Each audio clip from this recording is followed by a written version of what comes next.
자, 여러분 교재에 나오는 거예요. 과전법과 직전법의 비교 나와 있죠. 전지 CG인데 쭉 한번 가볼까요? 자, 여기서는 전지만, 경기도만 이렇게 바뀌었죠. 그리고 수조권을 직접 행사했었죠. 답헌손실법 같은 게 이제 이런 거 해당하고, 자, 여기는 수신전, 휴량전 있었죠. 그리고 향리는 월급 없다고 했고, 군인전은 군인이 군인전을 받는 건 아니죠. 군전은 아까 군전은 한량이 받는다고 했고, 자, 여기는 녹봉만 지급. 공통점은 뭐 관리계 수조권을 준다는 거. 그리고 세습이 불가하다. 물론 나중에 세습이 되기도 하는 토지도 있긴 하지만, 자, 그래서 이런 것들은 좀 차이점이다라고 볼 수가 있고요. 자, 우리는 수취체제의 확립으로 갑시다. 수취체제 세금 걷는 제도, 세금 걷는 제도는 세 가지. 세금은 조세, 여기 있죠. 조세 또는 전세. 또 하나는 공납, 또 하나는 역. 이렇게 세 가지겠죠. 자, 그러면 15세기 초, 여기서 이제 15세기 초 과전법 체제는 뭐냐면, 과전법이라고 하는 게 세조 때 사라지게 되죠. 그래서 그 전에는 어떻게 세금을 걷었냐? 그냥 가장 간단하게 전체 수확량에서 10분의 1을 걷은 거죠. 그래서 자, 봅시다. 세율 1결당 300도라고 하는 그 정도의 양이 생산이 된다고 보고 수확량의 10분의 1을 걷는데, 이 10분의 1이라고 하는 게 한 30도 정도의 쌀을 걷어간다. 뭐 이렇게 보시면 되겠고, 자, 어쨌든 여기에서 중요한 거는 전체 수확량의 얼마? 10분의 1. 이게 중요한 거죠. 전체 수확량의 10분의 1. 자, 그리고 답헌손실법이라고 해서 수조권을 가진 관리가 농민에게 직접 가서 세금을 조사해서 걷어오는 거다. 그래서 직접 수조. 관리가 농민에게 직접 수조한다. 이런 뜻이죠. 자, 그리고 그 과정에서 수조권을 남용하는 경우가 있죠. 아까 말했던 것처럼 뭐 술을 사주거나 고기를 사주거나 뭐 이런 사람들한테는 세금을 줄여주고 뭐 이런 일도 있다. 그래서 수조권을 남용하는 경우가 생기게 되더라. 그래서 바꿔버렸죠. 답헌손실법이 심해져가지고. 그게 관수관급제로 바뀐 거잖아요. 자, 어쨌든 처음에는 그랬었는데 이런 수조권이 함부로 남용이 되고 하다 보니까 조금 더 객관적인 제도로 바뀌게 돼요. 또 우리 세종대왕 아닙니까? 세종 때 객관적 제도로 바뀌었는데, 자, 이걸 뭐라고 하냐? 이거를 공법이라고 하죠. 자, 수조권자인 관리의 부정이 많아서 결국에는 제도를 조금 더 객관적으로 바꾸게 된다. 자, 그거를 뭐라고 하냐면 연분구등법, 전분육등법. 자, 연분, 전분. 자, 시험에는 이거 나오겠죠? 연분구등법이랑 전분구등법을 비교하는 거 나오겠죠? 자, 연분구등법. 풍용에 따라서 풍용을 고려해서 세금을 몇 단계로 나눠서 걷는 거예요? 9등급으로 나눠서 걷는 거예요. 자, 그래서 9등급으로 나누는데 그 9등급으로 나눈 건 여러분 교재에 보시면, 자, 어디 나오냐? 이게 뒤로 넘어갔네. 어디 나오냐면 449페이지에 나오네요. 연분 9등법의 전세율. 자, 그래서 9등급으로 나눈다고 했죠? 농사가 올해 완전 잘 됐어. 올해 상상년이야. 자, 그래서 상상중하, 중상중하, 하상중하. 옆에 조그만 표 나오잖아요. 그런 것처럼. 자, 이렇게 세금을 걷는 거야. 그래서 올해 농사가 완전 잘 됐으면 1결당 얼마를 걷어요? 20두. 자, 그 다음에 올해 농사가 완전 망했어. 이제 진짜 망하면 면제를 시켜주기도 하지만, 이제 이런 경우에는 1결당 얼마를 걷어요? 최소로. 4두를 걷어. 그러니까 거기 지금 숫자 쭉 보시면 2결씩 차감되는 거 보이죠? 그쵸? 20두, 18두, 16두, 14두 이렇게 쭉쭉쭉 내려가잖아요. 그래서 마지막에 4두까지. 그러니까 다시.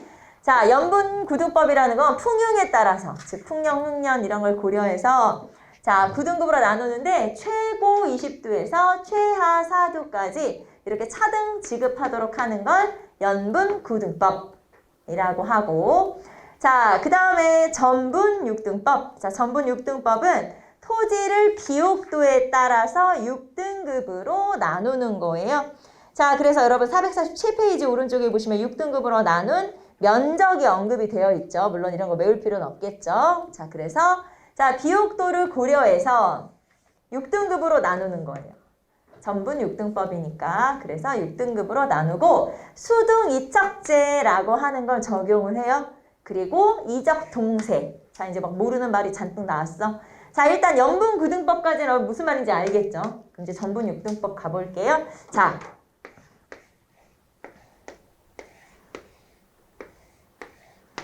여기 A라는 토지가 있어요. 여기 B라는 토지가 있어.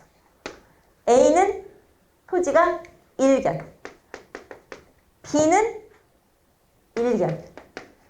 자, A랑 B랑 똑같이 1결이에요. 그러면 이 결이라고 하는 건 일단 결, 면적이다 아니다? 아니겠지. 그러면 결이라고 하는 건 결국에는 뭘 말하는 거냐? 수확량을 말하는 거. 자, 우리가 여기서 1결당 얼마 이런 식으로 숫자가 나와 있는데 이 결이라고 하는 건 토지의 크기랑 상관없이 면적을 어떻게 나누냐? 수확량에 따라서 나누는 거예요. 그러면 둘은 물론 면적은 다르지만 뭐가 같다는 뜻이에요. 뭔가 같으니까 똑같은 1결일 거 아니야. 그쵸? 뭐가 같다는 뜻이야? 수확량이 같다는 뜻이에요. 그럼 A하고 B 중에 어떤 게 더 좋은 땅이야?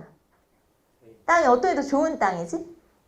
여기서는 A가 좁은데 많이 나는 거잖아. 여기는 넓은데 그냥 그만큼 나는 거고. 그러니까 A가 더 좋은 거죠. 지금 제가 거의 여러분 눈으로 볼 때도 한 4배 정도 크게 그린 거 느껴져요? A가 1등전이에요. 실제로 크기가 4배쯤 큰 게 6등전이에요. 그래서 1등전이 조금 더 비옥한 토지가 되겠지. 이해되죠? 이렇게 이제 구분을 하는 거야. 1등전과 6등전으로 구별을 하는 거죠. 자, 그러면 자, 봅시다. 그러면 이렇게 등급을 나눌 때, 이 등급을 나눌 때 어떻게 하냐면, 물론 비옥도로 고려한다고 했지만, 사실은 수확량이랑 면적이랑 이런 거를 계산을 해가지고 등급을 나누는 거예요.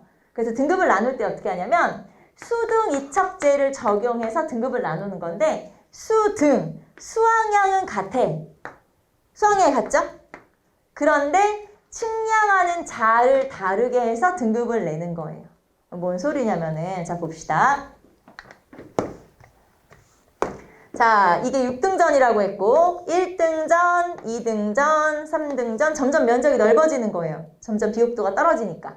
무슨 말인지 알죠? 그래서 1등전, 2등전, 3등전, 4등전, 5등전, 6등전. 그래서 이런 식으로 자, 1, 2, 3, 4, 5, 6. 자, 점점 면적은 넓어지고 수확량 같은 거죠, 지금. 그쵸? 자, 수확량 같아. 그러면 요거를 측량을 해서 우리가 지금 한 것처럼 등급을 나누려면 면적을 일단 측량을 해야 되잖아요. 재야 되잖아. 잴 때 이 척, 이 다른 척이 자라는 뜻이라고 보시면 돼요. 줄자 말하자면. 그래서 수확량은 같지만 자, 여기서 측량하는 자가 전부 다 달라. 쉽게 말하면 이건 이제 좀 쉽게 여러분 이해하기 쉽게 하면은 자, 6등급으로 토지를 구분할 거지. 그러면 6등급으로 토지를 구분할 거면 이거를 측량을 할 때 전부 다 다른 자를 가지고 측량을 해야 되는 거예요. 왜냐면 아직까지는 자가 발전하지 않았기 때문에. 자가 줄자를 척이라고 그래요. 그래서 척이 발전하지 않았기 때문에 이렇게 6등급으로 내려 그러지. 그러면 여러 개의 줄자를 가지고 측량을 해서 계산을 해야 이렇게 등급을 나눌 수가 있다. 그래서 이런 건 수등이척제라고 그래요. 그래서 수등이척제를 적용한다라고 하는 거고 그러면 이적동세는 무슨 뜻이냐? 이적. 자, 면적은 다르다. 여기 면적은 전부 다 다르죠? 그런데 동세, 뭐는 같다? 자, 면적은 다르지만 여기서 똑같이 1결이라면 여기서는 뭐가 같다는 뜻이에요? 수확량이 같다는 뜻이고 수확량이 같으면 뭐가 같아요? 세금이 같은 거예요. 자, 다시 이적. 이적은 면적은 달라. 그런데 동세, 세금은 같아. 이런 뜻이에요. 그러면 면적은 다르지만 여기처럼 면적은 다르지만 세금을 똑같이 걷는다는 건 결국에는 여기서 뭐가 같다는 뜻? 수확량이 같다는 뜻이지. 이해돼요? 뭔가 좀 되게 복잡하죠? 근데 하나도 복잡할 게 없는 게 이런 게 너무 복잡해? 그럼 이것만 알아도 돼. 뭐만 알면 되냐? 연분구등법은 뭘 가지고 나누는 거지? 풍융을 가지고 구등급. 그 다음에 전분육등법은 뭘 가지고 구분하는 거야? 비옥도에 따라 6등급. 그래서 정말 무슨 말인지 모르겠는데 이런 무슨 말이에요? 이적동세, 수등이척. 복잡한데 그럼 우선은 이것만. 요 두 가지만 알아도 괜찮아요. 어차피 우리가 앞으로 문제도 풀어야 되고 뭐가 많아 단계가 하다 보면 다 알게 돼. 지금은 뭔 말이지? 이렇게 할 수 있지만 나중에 우리가 단계별로 나가다 보면 여러분하고 아마 이거에 관한 일을 몇십 번을 얘기할 거 아니에요. 앞으로 계속. 그러다 보면 알아지게 돼. 지금은 조금 헷갈리지만 뭔 말인지 좀 어렵다 할 수 있지만 하다 보면 알게 돼. 그래서 너무 막 지금부터 한꺼번에 다 하지 마시고 잘 모르겠다. 그럼 여기까지만 알아도 돼. 알겠죠? 그게 바로 요거예요. 그래서 그러면 이렇게 이제 세금 걷는 제도를 완전히 바꿨다는 거예요. 어느 왕 때? 세종 때 바꿨다는 거죠. 그래서 세종대왕이 이렇게 이제 새로운 제도를 마련하면 반발이 클 수 있으니까 백성들한테 다 설문조사를 돌린 건데 전국에 있는 17만 가구에게 물어봐서 야 어때? 괜찮냐? 물어봐서 이 법을 정했다. 그게 바로 공법이라고 하는 거예요. 자, 그래서 여러분 교재에 보시면 447페이지에 연분구등법, 전분육등법 이렇게 내용이 나와 있으니까 체크 한번 해보시면 되겠죠. 자, 그 다음에 이제 그 다음 제도로 가볼게요. 자, 두 번째. 그리고 이거는 우리가 금방 느꼈던 것처럼 되게 복잡해요, 사실은. 그래서 사실은 엄청 복잡해서 처음에 실시될 때 세종대왕 때는 뭔가 좀 이렇게 잘 운영이 되는 것처럼 보이지만 나중에 가게 되면 판정도 어렵고 운영도 어렵고 말하자면 등급 나누는 것도 어려워. 여기서 얼마를 내는지를 결정하는 것도 어렵고 그래서 실제로는 제대로 이루어지지는 못했어요. 잘 안 됐어요. 그러니까 멀리까지 가지는 못했고 요 즈음에는 잘 이루어지게 되죠. 자, 어쨌든 우리는 공법 세종 기억하시면 되고 자, 지금은 토지에 대한 세금을 얘기한 거예요. 자, 그 다음에 공납으로 한번 가볼게요. 자, 공납이라는 건 뭐지? 가호마다 특산물을 내는 거. 가호마다 특산물 내는 거죠. 자, 가호마다, 집집마다 특산물로 세금을 낸다. 자, 그런데 이거는 전세, 토지에 대해서 내는 세금보다 더 힘들다. 이거는 고려시대랑 똑같죠? 전세보다 부담이 크다. 왜냐면 가난하나 부자나 세금 똑같이 내야 되니까 힘들어. 자, 그 다음에 품목은 이런 거죠. 수산물, 광물, 특산물 이런 거니까 한번 읽어보시고. 유형은 세 가지. 상공, 별공, 진상. 자, 상공, 별공은 고려시대도 있었어요. 진상은 조선시대에 생겼어요. 진상은 우리 지역의 지방관이 서울에 있는 국왕이나 왕실이나 이런 사람들에게 잘 보이기 위해서 뭔가를 선물할 거래. 그래서 우리더러 그거 내래. 그게 바로 진상이라고 보시면 되고요. 자, 문제점은 뭐냐면 방납의 폐단. 여러분은 이걸 알아주시면 되죠? 방납의 폐단. 이게 중요하다. 자, 우리 지역에 사과가 생산이 됐어요. 그 전에 사과가 되게 많이 생산이 됐어. 특산물이 사과야. 그래서 나라에서 우리 지역의 공납은 사과로 내라 그랬어. 특산물이 사과니까. 자, 그런데 한 10년 사이에 이제 기후 변화가 있었어. 토질도 변했어. 그래서 점점점 사과 생산이 안 돼. 사과가 조금밖에 안 나요. 근데 한 번 국가에서 정해지면 그냥 그 지역은 무조건 사과야. 우리 지역은 무조건 예전부터 사과니까 사과야. 그래서 우리 지역에서 여전히 세금을 사과로 내야 되는 거예요. 근데 아까 사과 생산이 줄어들었다고 했잖아요. 그럼 어떻게 해야 돼? 그래서 다른 지역에 가서 사다가라도 내야 되는 거예요. 우리 특산물 생산 안 돼. 딴 걸로 바꿔줘. 이게 안 되는 거야. 사다가라도 내야 돼. 그래서 여러분하고 제가 이제 같은 마을 사람들이니까 우리 지역 사람들이니까 우리가 다 같이 가서 사과 사러 갈 수는 없으니까 우리 지역에 있는 아전, 관리 이런 사람 한 명 뽑아서 네가 사다가 내고 우리한테 돈을 받아가라. 라고 한 거예요. 방납인, 이걸 이제 방납인 대신 내는 사람이에요. 말하자면. 그래서 그 사람한테 대신 내라고 했더니 얘가 조금 처음에는 잘하더니만 나중에 가면 우리한테 2배 더 내라고 하고 물론 우리는 잘 몰랐지만 3배 어떤 때는 10배 어떤 때는 나중에 심하면 이제 간이 커진 거지 100배 이렇게 내라고 하는 거야. 그 관리가. 이런 식으로 해서 농민들을 괴롭히는 거 그걸 방납의 폐단이라고 그래요.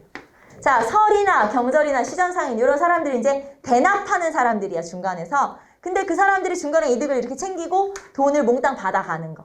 이런 걸 방납의 폐단이라고 하고요. 자, 그래서 개혁안이 제시가 됐어. 차라리 쌀로 내자. 집집마다 쌀은 있잖아. 쌀로 내자라고 했는데 이런 조광조나 이이나 유성룡이나 이런 사람이 주장했지만 잘 이루어지진 않았지.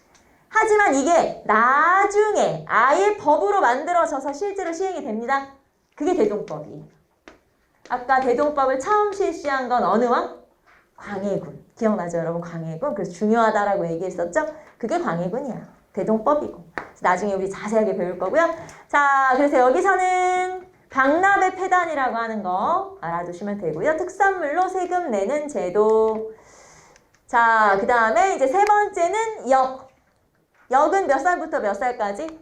16에서부터 60세까지의 정남들이 자, 실제로 군대 가는 거 뭐라 그래요? 군역. 그 다음에 노동력을 제공하는 거 요역. 그래서 군역과 요역을 담당하죠. 자, 16에서 60세까지의 양인 남자 정남들이 군대를 가는데 자, 개인마다 군대로 차출하는 걸 군역이라고 하죠. 자, 그리고 군역은 보법에 의해서 적용이 된다. 보법은 아까 어느 왕 때 실시된 세조 때 만들어진. 그쵸. 그래서 군대를 실제 갈 수 있는 이제 농민이 있고, 말하자면 그 정군이 있고, 그 다음에 보인이 있고, 이런 식으로 나눠지죠. 자, 그 다음에 역. 요역이죠, 요역. 자, 요역은 집집마다 부과하는 건데, 노동력을 제공하는 거죠. 자, 그래서 요게 기준이에요. 요런 기준이 있었어.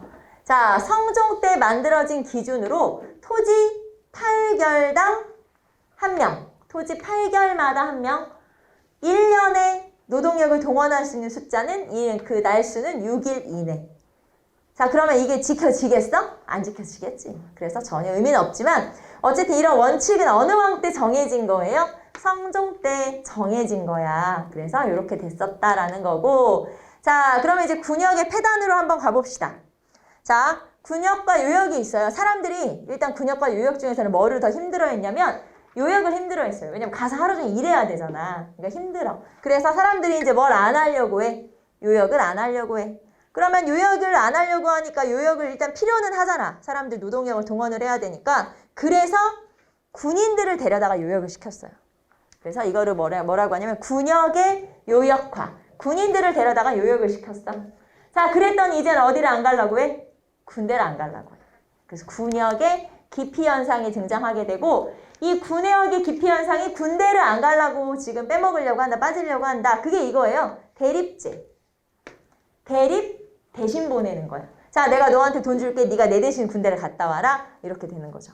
이 군대라고 하는 게 여러분 어떤 거냐면 16에서 60세까지의 군대를 간다는 건 무슨 뜻이냐면 1년에 몇 달 동안 군대로 갔다 와야 되는 거예요.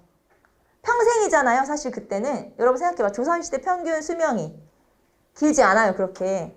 그러면 16에서 60세까지 하면은 이거는 사실 죽을 때까지라고 볼 수 있어. 조선시대로 따지면. 그래서 그럼 조선시대 전체 생애를 지금 군대 가는 것처럼 끌려가서 사냐. 그런 거 아니잖아. 그래서 예를 들면 이제 가장 그냥 간단하게 여러분 이해하시면 1년에 몇 달을 갔다 와야 되는 거야. 그리고 그렇게 한 8, 9년 지나면 나는 서울로도 교대 근무를 가야 되는 거죠. 도는 거야, 이렇게. 서울로도 교대 근무도 하고 아니면 우리 지역을 지키기도 하고 이런 식으로 가는 게 이제 군역인데 자, 그러면 군대를 1년에 몇 달을 갔다 와야 되잖아요. 그거를 딴 사람 시키는 거야. 네가 대신 갔다 와. 내가 너 돈 줄게. 그게 대립제. 아니면 방군 수포제는 뭐냐면 그 지역 군사 지휘관에게 뇌물을 주는 거예요. 그리고 군대를 빼는 거야. 자, 방군 포를 주고 방군, 군대를 뺀 거야. 말하자면. 자, 그러면 어쨌든 대립제나 방군 수포제는 전부 다 불법이지. 불법이야, 이거는. 자, 그러면 이런 불법이 너무 심하게 자행돼. 나라에서도 이제 알았어. 그러면은 차라리 이거를 양성화하면 안 돼? 양성화한다는 게 그런 거죠. 세금을 내고 군대에서 빼주는 거야, 아예. 세금을 좀 세게 걷어가면 되지. 그렇게 아예 제도를 만들었어요. 그게 군적 수포제. 자, 포를 내고 군대에서 뺀다 이거예요. 말하자면. 자, 그래서 이제 돈을 내면 군대 안 가도 된다. 자, 그럼 1년에 얼마를 내면 돼? 1년에 양인 장정 남자들은 1년에 군포를 2필씩 내면 되는 거예요. 그래서 이제 돈 내고 군대 안 가도 되는구나. 그리고 나라에서는 이 돈을 가지고 알죠? 우리 아까 했던 거. 직업군인을 만들어 써야지. 하지만 안 그랬다면서. 그래서 임진왜란 우리가 저 때문에 이제 처음에는 저 때문에 그런 얘기예요. 쭉 이어지는 거고. 자, 여러분은 요거 하나 체크. 군적 수포제 어느 왕 때? 중종 때. 자, 그리고 이 군적 수포제가 1년에 공포를 2필 내는데 이 2필이라고 하는 숫자가 생각보다 많은 거예요. 2개니까 얼마 안 돼 이게 아니고 이 포라고 하는 게 옆으로는 18m, 세로는 30cm 정도 돼서 이제 옷감은 이렇게 말아놓은 거예요. 말하자면 옷감 덩어리야. 말하자면 옷감 뭉치. 이거를 2개를 내야 되는 거니까 이거는 한 가정에 성인 남자가 1명만 있는 게 아니라서 엄청 우리 집 가게에 부담이 되는 거예요. 그래서 2필이 너무 많아. 나중에는 이거를 절반으로 줄여주기도 해요. 나중에 영조 시기에 가면. 자, 어쨌든 군적 수포제. 자, 그래서 결과 봅시다. 수치제도가 전반적으로 문란해지는데 그 문란의 결과는 유민이 증가하고 도망가는 거지. 이제 도저히 세금 못 내게 생겼으면 어떻게 해야 돼? 도망가는 거야. 그래서 유민이 증가하거나 유민은 떠돌아 다니다가 뭐가 되겠어? 도적대가 되겠지. 그래서 아까 명종 때 누구였지? 임꺽정. 그게 이제 여기서도 나오는 거예요. 이 도적이 누군데? 명종 때 임꺽정이지. 그래서 그런 인물들이 등장한다는 거예요. 알겠죠? 우리가 앞에서 정치 파트에서 배웠던 게 이제 경제 파트 또 한 번 등장하는 거죠. 그래서 이런 내용들이 등장을 한다. 지금 여러분 교재에는 449페이지 보세요. 수치제도의 문란이라고 되어 있죠? 요 수치제도의 문란까지 우리는 다 그냥 앞에서 한꺼번에 정리를 한 거예요. 여러분 교재로 한번 보시면 449페이지에 농민의 부담이 크다. 그래서 농민들이 이제 세금을 많이 내야 되고 공법이 너무 복잡하다고 했잖아요. 그래서 문제가 있고, 자, 공납의 폐단은 한마디로 말하면 뭐라고요? 방납의 폐단. 자, 공납의 폐단은 한마디로 말하면 뭐라고? 방납의 폐단이라고. 그래서 요게 문제가 된다. 자, 그 다음에 여러분 한 장 넘겨보시면 군역의 폐단은 우리 금방 군역의 요역화, 그 다음에 요역의 깊이, 군역의 깊이 현상, 대립제, 방군수포제 나왔죠? 여기 쭉 나와 있는 거. 그래서 이런 내용들 한번 쭉 읽어보시고 결국에는 군적수포제라고 하는 법을 중종 때 만들게 된다는 거. 그 다음에 451페이지 가시면 환곡의 폐단. 지금 여기는 안 나와 있지만 환곡의 폐단도 따로 있죠. 환곡이 뭐예요? 환곡. 자, 내가 너무 가난해서 나라로부터 돈을 빌렸어. 자, 그래서 세금을 조금만 붙여. 이렇게 세금이 아니죠? 이자를 조금 붙여서 내면 되잖아. 근데 그 이자가 점점 많아지는 거야. 그러니까 지금으로 하면은 약간 이제 사채 같은 개념으로 그렇게 돼버리는 거죠. 나라에서 내가 돈 빌린 거잖아. 근데 이자가 엄청 많은 거지. 그래서 이런 문제점이 바로 환곡의 폐단이다 라고 볼 수 있고요. 자, 그래서 451페이지 한번 보세요. 거기 보시면 수치제도 문란의 전체적인 결과 농민의 유망은 떠돌아다닌다는 거예요. 세금을 도저히 못 내면 여러분 야반도주, 알죠? 야반도주, 도망가는 거지. 그 다음에 이런 사람들은 도적이 되더라, 임꺽정. 그래서 여러분 책에 451페이지 보시면 임꺽정에 관한 사료가 나오죠? 자, 임꺽정 물어볼 때 제일 많이 물어보는 건 어느 왕이냐? 이걸 가장 많이 물어봐요. 어느 왕이었지? 명종. 그렇죠. 거기 맨 끝에 보시면 명종실록이라고 되어 있죠? 자, 명종이구나 라는 걸 알 수가 있죠. 자, 그러면 넘겨서 우리는 양반지주의 생활로 넘어가 보도록 할까요? 자, 좋은 제도가 제가 지금 빼먹어가지고 여러분 교재에 448페이지 여기 나와 있는데 여러분 앞에서 이제 세금 내는 제도 정리하느라고 좋은 제도를 따로 뺀 거예요. 좋은 제도라는 건 뭐냐면 조세를 운송하는 거죠. 그래서 각 지역에 있는 창고에 모았다가 서울에 있는 창고로 운반하는 거예요. 지역 창고, 조창, 서울에 있는 창고, 경창. 그런데 경창이 한 개가 아니라 여러 개 있었어요. 그래서 한강, 그러니까 용산이나 서강이라고 표현하는데 이 한강 근처에다가 창고를 만들었어요. 그래서 군자창, 광흥창, 풍저창 이런 식으로 이제 창고가 여러 개 있었는데 자, 이 중에서 광흥창 거는 어디다 쓰냐? 녹공. 그래서 만약에 공무원들이 월급을 받는다. 그럼 나는 어디 앞으로 가서 기다려야 돼? 광흥창 앞으로 가야 돼. 알겠죠? 월급 받으러 가는 거예요. 광흥창으로. 자, 그 다음에 풍저창은 국용이라고 써있죠? 말 그대로 국가 쓰임이에요. 그래서 이제 국가에서 필요한 뭐 이런 것들을 하려면 이제 풍저창 가서 받아와야 되는 거지, 쌀을. 자, 이런 식으로 조창에서 경창으로. 자, 그리고 운반할 때는 뭐로 운반해? 수운이라는 건 배로, 수로를 이용한다. 자, 그래서 수로를 이용해서 배를 가지고 운반하는데 여러분 교재에 보시면은 막 화살표가 막 어지럽잖아요. 물론 이거 다 외울 필요는 없어요.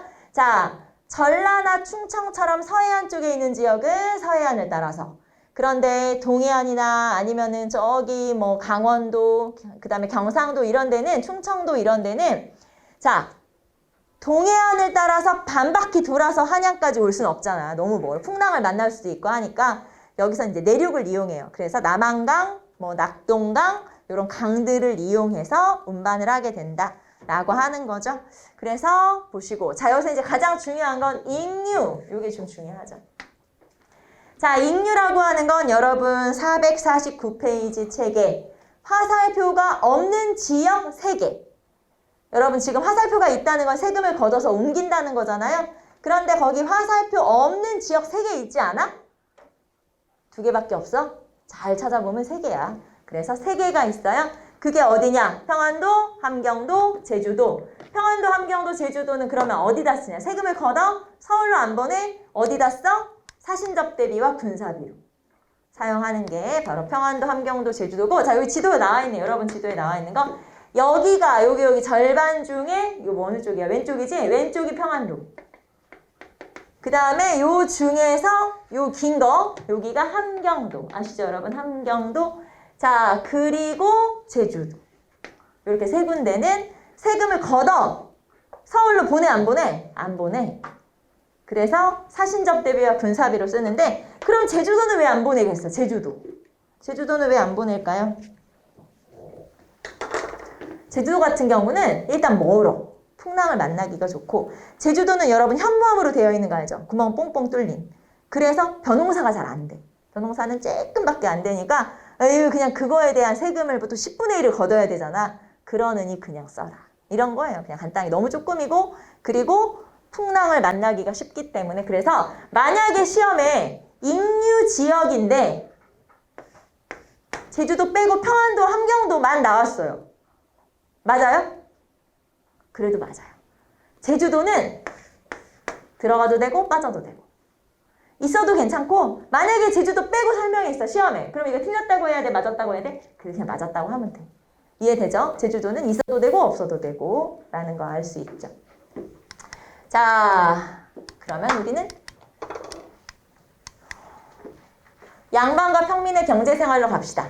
자, 양반과 평민의 경제생활에서 양반은 잘 살고 평민은 힘들지 뭐. 그거죠 뭐. 그래서 양반의 경제생활로 갈게요. 자, 양반의 경제 기반은 과전. 과전은 나라로부터 받는 토지 수조권. 녹봉은 수조권 말고 따로 받는 거. 알죠? 녹봉은 현물로 받는 거. 그래서 녹봉. 자, 거기에다가 우리 아버지부터 할아버지부터 대대로 물려받은 토지가 있어. 그 토지. 자, 그리고 노비. 이런 것들이 다 내 재산이 되는 거지. 자, 그리고 농장은 노비가 직접 경장을 할 수도 있고 아니면 소작을 맡길 수도 있고. 자, 그 다음에 여기서는 작계지, 사경지 요 개념만 한번 설명해 볼까요?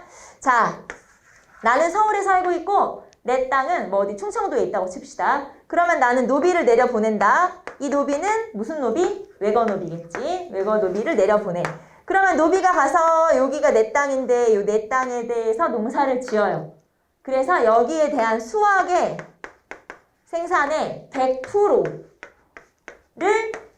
나에게 줘. 지주에게, 주인에게. 알겠죠? 자, 외거노비가 내 땅에, 내 다른 지역에 있는 땅에 가서 농사를 지어. 그리고 전부 다 나한테 바쳐. 자, 요 땅을 뭐라고 하냐? 사경지라고, 아니, 작계지라고 그래요. 이런 걸 작계지라고 하죠. 자, 그러면 이 외거노비는 하루 종일 1년 내내 이 농사를 짓느라고 얘도 뭔가를 가져가긴 해야 되잖아요. 먹고는 살아야 되니까. 그래서 이 중에 일부라든가 또는 다른 조그만 토지를, 자, 여기서 나는 건 노비 너 다 가져. 이런 식으로 토지를, 이건 이제 주는 건 아니고 그냥 여기에서 생산된 거는 너 해. 이렇게 어떤 지역을 주기도 해요. 어떤 땅을 조금 주기도 하는데 이런 걸 우리가 사경지라고 불러요. 자, 작계지는 생산의 100%를 지주에게, 주인에게. 사경지는 여기서 난 거는 노비 소유. 알겠죠? 자, 그러면 외거노비는 이런 식으로 해서 돈을 모아서 나중에 신분을 상승할 수도 있나요? 그럼요. 네, 가능하죠. 그래서 노비 재산 모을 수 있어? 모을 수 있어. 노비 결혼도 할 수 있어? 당연히 할 수 있지. 자, 노비는 집도 소유할 수 있어? 소유할 수 있어. 심지어 노비가 노비를 부릴 수도 있어. 다 가능해요. 그래서 이런 식으로 돈 모아서 할 수도 있는데 이제 그런 경우가 사경지를 잘 이용하면 그렇게도 된다. 이런 얘기죠.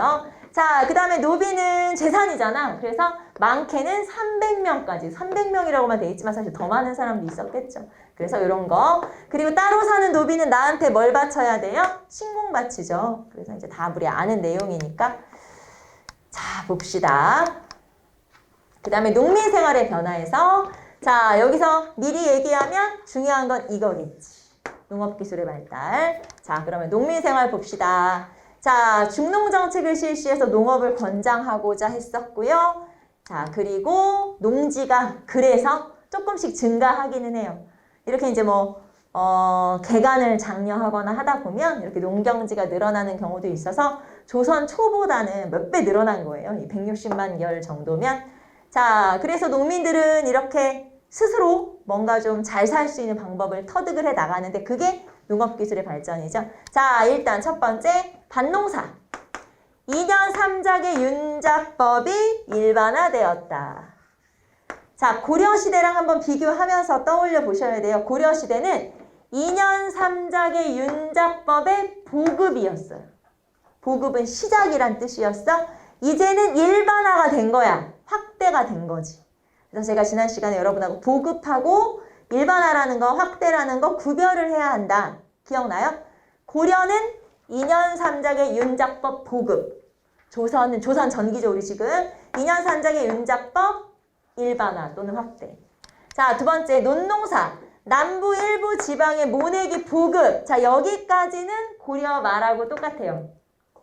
그런데 벼와 보리의 이모작이 들어가면 조선 전기. 알겠죠? 이모작이 들어가면 조선 전기. 자, 벼와 보리의 이모작. 봄부터 가을까지는 벼. 하나의 땅에서 가을부터 이듬해 봄까지는 보리. 하나의 땅에서 작물 2개를 기를 수 있어. 왜? 모내기를 하기 때문에 가능해요. 자, 모내기를 안 하고 그냥 씨 뿌리는 거 기억나요? 직파법? 그걸로 하면 못해. 왜냐면 직파로 하게 되면 씨를 3월 말 4월 초부터 뿌려야 되고 그러면 이 땅을 일찍부터 사용해야 되는데 그러면은 보리가 자라는 기간, 보리가 익는 기간하고 겹쳐. 보리를 못 짓는 거예요. 그런데 이 양법을 실시하게 되면 이제 보리를 키우고 그 땅에서 다시 갈아엎어서 또 벼농사를 짓는데 여러분 모내기를 보통 언제쯤 하는지 알아요? 모내기는 한 5월 말에서 6월 초? 그때쯤. 그러니까 생각보다 늦게 하는 거예요, 모내기를. 그래서 심지어는 어떤 얘기도 있었냐면 초등학교에서 여러분 여름이 몇 월부터야? 우리 여름이 몇 월이야? 보통 여름이 우리 보통 그렇잖아요. 1, 2, 3 아니고 3, 4, 5 봄. 6, 7, 8 여름. 9, 10, 11 가을. 12, 1, 2 봄. 아니 겨울 이러지 않아요? 그냥 나누면 사실 근데 그렇게 나누어 떨어지진 않잖아. 계절이라는 게. 근데 그냥 보통 우리가 딱 생각할 때 3개월씩 봄, 여름, 가을, 겨울인 거야. 그러면 6월은 무슨 계절이야? 그렇게 나누면. 여름이네? 그럼 모내기는 언제 한다고 배웠어? 봄이라며. 근데 6월이라며. 그래서 막 초등학생들이 이게 너무 헷갈리는 거예요. 그래서 그렇게 많이 물어본 적 있어요. 그러면은 이거 6월에 하는 모내기는 여름에 하는 거냐, 봄에 하는 거냐. 이거 가지고 이제 초등학생들 사이에는 의견이 분분한 거야. 정확히. 근데 이제 그냥 봄이라고 하지. 당연히 봄에 한다. 5월 말 뭐 이렇게 해서 이제 설명을 하지만 어쨌든 그렇게. 그러니까 천천히 해도 되는 거예요. 그럼 그 사이에 보리는 이거. 그리고 모내기 준비를 미리 했다가 모내기를 6월쯤 하면 돼. 그러니까 이게 가능한 거야. 벼, 보리의 이모작이 가능한 거예요. 아, 이게 가능하구나. 자, 남부 일부 지방의 모내기가 보급됐어. 고려 말도 그렇고 조선 초도 그런데 조선 초에는 요게 하나 더 들어가는 거예요. 벼, 보리의 이모작을 할 수 있대? 아, 조선 초구나. 조선 전기구나. 이렇게 보시면 돼요. 그래서 요게 들어가면 조선 전기. 자, 그 다음에 시비법이 발달했어. 거름 주는 법을 시비법이라고 하죠. 시비법이 발달했어. 그래서 휴경지가 소멸하면 조선 전기. 휴경지가 감소만 했어. 그럼 고려 말, 고려 후기, 고려 시대. 이렇게 보시면 돼요. 이해돼요? 제가 자꾸 강조하는 이유는 요 뒤에 단어에 따라서 시기가 달라져 버리기 때문에 이런 것 등을 좀 주목을 해야 돼요. 안 그러면 그냥 여러분하고 12법의 발달 이렇게만 외우면 이게 고려 후기인지 고려 시대인지 조선 전기인지 절대 알 수가 없어. 그래서 여기까지 알아주셔야 되고, 자, 12법이 발달하면서 휴경지가 사라졌다. 소멸. 자, 휴경지가 사라졌다는 건 이제 농사는 매년 지을 수 있게 된 거지 상경화가 가능한 거예요. 항상 경작이 가능하다. 그런 뜻이죠.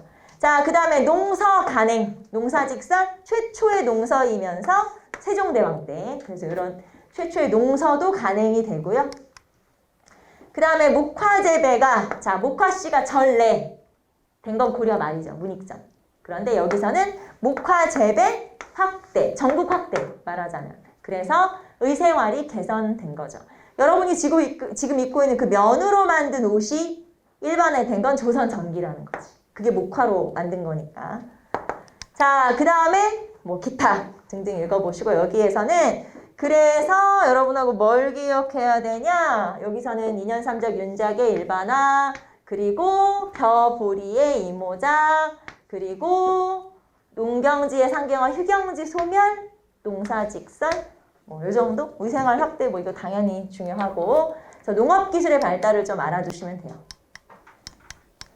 밑줄 쭉 등장하죠. 자, 그 다음에 수공업 봅시다. 수공업. 수공업은 관영수공업, 관청에서 운영한다라는 뜻인데, 관청에서 수공업자들을 등록을 시키는 거죠. 그래서 공장안이라고 하는 명단에 등록을 시켜서 사람들은 이제 부역의 형태로 와서 일해라. 너네 세금 내는 대신 일해라. 이런 식으로 부역의 형태로 일을 시키는 거. 그래서 이런 것들을 이제 공장안, 관영수공업. 그러니까 국가가 운영한다 이런 뜻이에요. 자, 그럼 만약에 내가 등록되어 있는 수공업자야. 그러면 그 만들어야 되는 할당량이 있어. 그거 다 채우고 더 만들면 어떻게 해요? 그러면 나라에다가 세금을 조금 내고 그거 가져다가 팔 수도 있어. 그 다음에 내가 일해야 되는 기간이 정해져 있지 매일 가서 일하는 건 아니야. 그래서 그럼 그 기간 말고는 내 마음대로 장사해도 되는 거야. 만들어서 팔아도 되는 거야. 그래서 초과 생산량은 세금을 내고 판매할 수도 있고 그 일정 기간 빼고는 내 마음대로 수공업을 할 수도 있고. 자, 그래서 이제 이런 관영수공업이 유행을 하다가 나중에는 이렇게 16세기 이후에는 부역제가 해이해지면서 수공업도 쇠퇴하게 되죠. 관영수공업이 쇠퇴한다. 자, 그 다음에 민영수공업, 간해수공업. 민영수공업 민간, 간해수공업 집 안에서 물건을 만드는 뭐 농기구라든가 사치품 같은 거를 말하는 거죠. 자, 그래서 뭐 별건 없어. 공장안이라고 하는 거 기억하시면 되고요. 자, 그 다음에 상업으로 넘어갈까요? 상업은 자, 서울에 설치된 시전, 그 다음에 지방의 장시, 이렇게 이제 여러분 구별하시면 되는데, 자, 시전은 나라에서 허가받은 정식 상인으로서 이 사람들은 원래 개경에서 장사하던 사람들을 고려 망하고 데리고 온 거예요, 서울로. 그래서 서울에서 종로에 상점이 있었어. 거기에 들어가서 장사할 수 있도록 허용을 해준 거고, 이 사람들한테는 건물을 지어준 거예요. 그래서 점포세, 그 다음에 장사하니까 세금 내야 되겠지? 상세, 이런 거 내라고 한 거죠. 그래서 점포세라든가 상세라든가 이런 것들을 걷어갔는데, 가장 대표적인 유명한 6개의 상점을 유기전이라고 하고 육주비전이라고도 해요. 유기전을 육주비전이라고도 한다. 자, 그리고 특권 볼까요? 자, 왕실과 관청에 물건을 납부해야 돼요. 그리고 세금도 내야 되고. 그러다 보니까 이 사람들한테 어느 정도 혜택을 줄 수밖에 없어요. 너무 이 사람들한테 무조건 뜯어내기만 할 수는 없잖아. 그래서 혜택을 줬는데 그 혜택이 이거예요. 독점 판매권. 자, 어떤 물품에 대해서 도성과 도성 주변에서는 그 물건을 너만 팔 수 있어. 어떤 물건에 대한 독점권을 준 거예요. 그런 거 독점 판매권이고, 이게 나중에 조선 후기로 가면 금난전권으로 바뀌어요. 금난전권이라는 건, 자, 나와 같은 물건을 다루는 난전을 금지할 수 있는 권리라는 뜻이에요. 말하자면 나는 나라로부터 허가받고 세금 내고 있는 정식 상점이야. 나는 종이를 판다고 칩시다. 그러면 나는 종이를 팔고 있고 세금도 내고 있고 하는데, 나처럼 똑같은 종이를 떼다 팔면서 그냥 노점상이야. 상점이 없어서 세금을 안 내. 그러면 내가 손해를 보는 거잖아. 그래서 나 같은 정식 상인이 같은 물건을 파는 노점상을 규제할 수 있는 권한을 준 거예요. 그래서 이제 쉽게 말하면 노점상 가서 깽판 치고 물건 빼서 오고 이거를 가능하게 해줬어요. 이거 이제 나중에 조선 후기가 다시 설명할 건데, 그래서 어쨌든 독점 판매권을 받았다. 자, 그리고 이 시전 상인들의 비리라든가 이런 것들을 감시하는 관청이 필요하죠? 경시서라고 하는 관청이 필요하고, 불법적 상행위를 통제한다. 자, 그럼 경시서는 고려시대도 존재했던 거 기억나요? 이게 조선으로 넘어와서 세조 때 평시서로 이름이 바뀌어요. 그래서 평시서, 세조 때부터 평시서로 이름이 바뀌죠. 자, 그 다음에 장시는 말 그대로 시장. 그래서 15세기 전라도 지역부터 생기기 시작해요. 그러다가 16세기 중엽에 전국으로 확대되고 18세기 중엽으로 넘어가면 전국에 1000개 이상의 장시가 생기게 되죠. 자, 이런 거를 우리가 시장, 장시. 자, 그러면 이런 장시는 대체적으로 5일장이었어요, 처음에는. 그래서 이제 원래는 21장이었다가 나중에 5일장으로 바뀌어서 5일장이 대부분 일반적인데, 그러면 자, 이렇게 이제 지역을 돌아다니면서 5일마다 열리는 시장에 가서 장사를 하는 거예요. 자, 그러면 이렇게 그 지역을 돌아다니면서 하나의 상권을 형성하는 이런 보찜장수, 등찜장수를 합쳐서 뭐라고 하냐? 보부상이라고 하는 거예요. 자, 지역을 돌아다니면서, 즉 장시와 장시를 연결하면서 물건을 가져다가 파는 이런 상인들. 그래서 그런 상인들을 보부상이라고 하죠. 자, 그래서 보부상은, 자, 일단 보부상은 각자 돌아다니는 것처럼 보여요. 하지만 상단이라고 하는 조직이 마련이 돼 있었어요. 조합이 있었다 이 말이죠. 자, 그 다음에 이런 보부상은 나라에서 허가받고 장사하는 걸까요? 그냥 마음대로 하는 걸까요? 이 사람들은 나라에서 허가받고 하는 거예요. 관허상인이에요. 자, 보부상은 나라에서 허가받은 관허상인이면서 이 사람들은 조합이 마련돼 있었다. 그래서 이런 상단이 마련이 돼 있었다라고 하는 거. 장시. 자, 그 다음에 양반들의 상업활동에서 이 지도, 여러분 지금 책에 나오는 지도예요. 지도에서는 여기에서 상권이 발달한 지역이 하나밖에 없죠. 어디? 여기가 어디야? 종로예요, 종로. 그래서 종로를 중심으로 조선시대에도 상점이 쫙 발달해 있었다. 시전 상인들이 여기 있었다는 얘기죠, 시전이. 그래서 이렇게 상점이 발달해 있었고, 이 지도를 제가 이렇게 제시한 건 나중에 조선 후기에 똑같은 지도가 하나 더 나오거든요. 근데 동그라미가 더 늘어나 있어. 빨간색이, 핑크색이 더 여러 개 있어요. 그래서 조선 전기는 여기만, 종로만. 나중에 조선 후기 가면 여기다가 몇 군데 더 생겨, 상권이. 그래서 이제 그거 좀 비교하려고 여기서 한번 체크해 본 거고요. 자, 그 다음에 상업활동, 화폐와 대무역 봅시다. 화폐. 자, 화폐 볼까요? 화폐는 종류. 근데 사실 그냥, 미리 얘기하자면 유통이 꽝이야. 하나도 제대로 되지 않았었기 때문에 사실 화폐는 유통이 안 되면 의미가 없잖아요. 별다른 의미는 없는데 그래도 어느 왕 때 뭐가 만들어졌는지 정도는 알아야 돼요. 그래서 이 정도는 알아야 돼요. 자, 태종 때 저화. 저화는 뭘까요? 종이돈. 지폐. 맞아요. 지폐, 종이돈. 조선 처음으로 지폐가 만들어진 거죠. 자, 고려 말에는 공야왕 때 지폐가 있었어요. 조선으로 넘어와서는 태종 때. 그래서 사섬서라고 하는 관청을 설치하고 거기서 저화를 발행을 하게 돼요. 그 다음에 세종 때 조선통보, 세조 때 팔방통보. 이런 이제 화폐가 좀 만들어지긴 하지만 결론 전혀 유통은 안 된다. 그래서 유통부진. 사실 별거 없죠. 자, 그 다음에 대무역으로 가면 주로 사무역을 감시하면서 공무역 중심이었다는 얘기예요. 자, 명나라하고는 조공무역 기억나죠? 사신이 사절단이 갈 때 선물 잔뜩, 그러면 답례품 잔뜩 이렇게. 그래서 그런 걸 공무역. 그리고 사무역도 일부 허용되기도 하고 역관이 부를 축척하기도 해요. 왜 통역관, 그러니까 외국어 잘하는 사람들이 뭔가 좀 이제 이제도 밝잖아. 딱 보면 저런 게 팔리겠구나 이런 거. 그래서 역관들이 이제 부를 축척하는 경우도 많은데 또 이런 경우도 있었어요. 이거는 이제 조선 후기에 이런 건데 미리 설명을 하면 역관이 통역관이니까 공무원이에요. 그러면은 출장을 가잖아. 사절단이 파견되면 출장 따라가잖아. 이 사람한테 출장비 나올까 안 나올까? 이 사람이 가다가 먹고 자고 해야 되잖아. 그러면 여관도 잡아야 되고 식당에서 먹어둬야 되고 그러면 그런 돈이 필요하지. 공무와 관련된 출장비 나올까 안 나올까? 원래는 줘야 되는 거야. 근데 나라에서 돈이 어딨어. 그러니까 아예 이 사람한테 무역을 할 수 있는 권한을 준 거예요. 내가 너 돈은 못 주고 가서 너 이만큼 뭐 인삼 같은 거 이만큼 가져가서 요거 팔아서 너 해. 운영비 써. 이런 식으로. 그러니까 역관한테는 이런 게 좀 허용이 됐기 때문에 역관은 돈을 벌 수 있었던, 돈을 벌 수 있는 그런 어떤 배경이 된 거예요.